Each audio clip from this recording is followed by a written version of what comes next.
Waouh! C'est quoi ce truc rond comme un ballon aussi jaune qu'un citron qui fait des bonds dans le ciel? C'est du Pac-Man. Salut à tous! Et oui, le soleil est de retour, et nous aussi on va être de retour, mais en France. Mais avant ça, on repasse par l'Angleterre, et qui dit changement de pays, dit changement de vidéo. Bienvenue dans la 4e et dernière partie de notre voyage à travers le Royaume-Uni.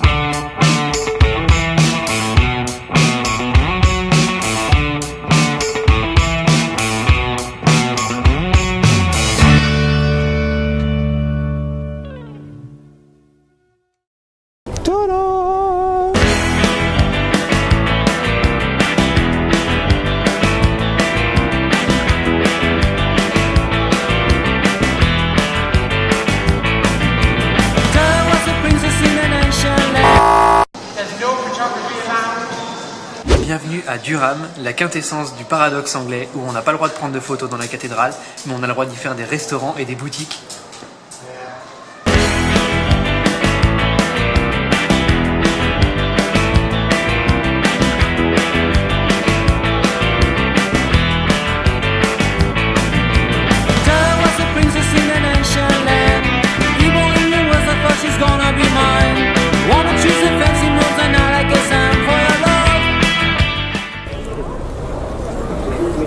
Ce qu'ils vous disent pas dans ce genre de guide, c'est que juste derrière nous, il y a la maison de naissance de Guy Fawkes, le célèbre conspirateur contre la monarchie, qui a été popularisé par le comics, puis le film V pour Vendetta. Vous prendrez bien un peu de pop culture, non?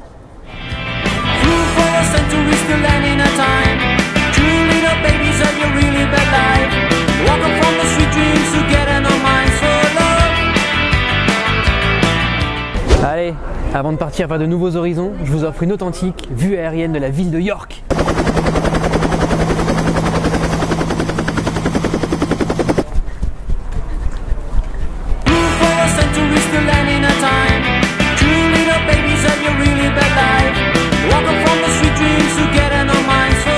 Bienvenue à Stratford-upon-Avon, une ville qui serait juste une ville complètement banale dont tout le monde se ficherait royalement si un certain William Shakespeare n'y était pas né.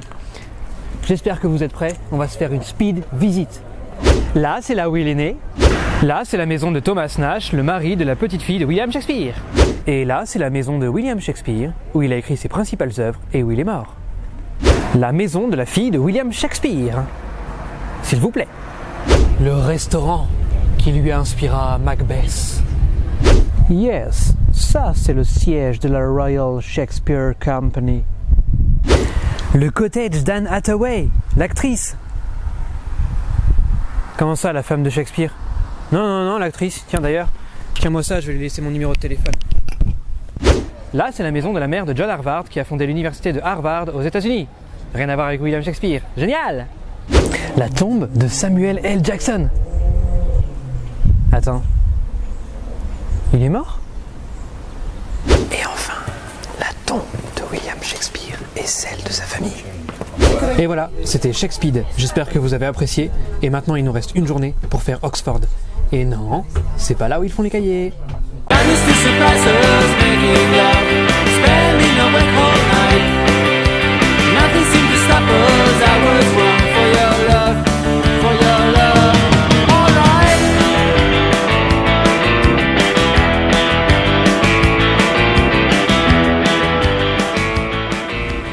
Eh ben, plutôt sympathique comme université, non? Par contre, je me dis qu'ils doivent avoir pas mal la pression, les étudiants ici. Surtout quand on sait que les plus grands y sont passés.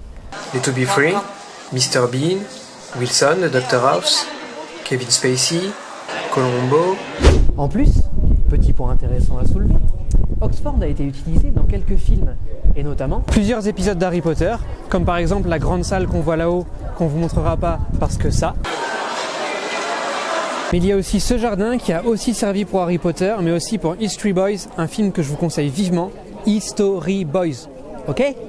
Ou encore, le Brasenose College, qui a été utilisé dans James Bond, Demain ne meurt jamais. Et la liste est encore longue. Orange Mécanique, The Lady, X-Men le commencement. Malheureusement, on n'aura pas le temps de tout voir. Allez, encore quelques images de cette magnifique ville, et il sera temps de nous quitter.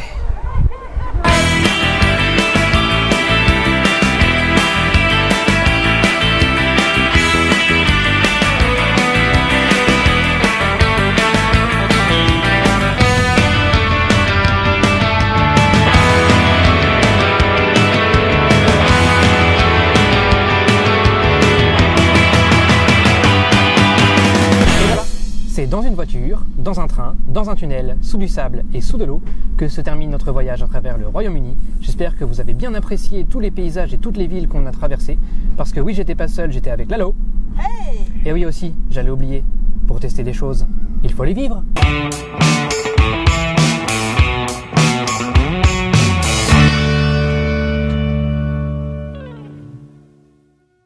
Ah, au secours, je fonds! Ah non!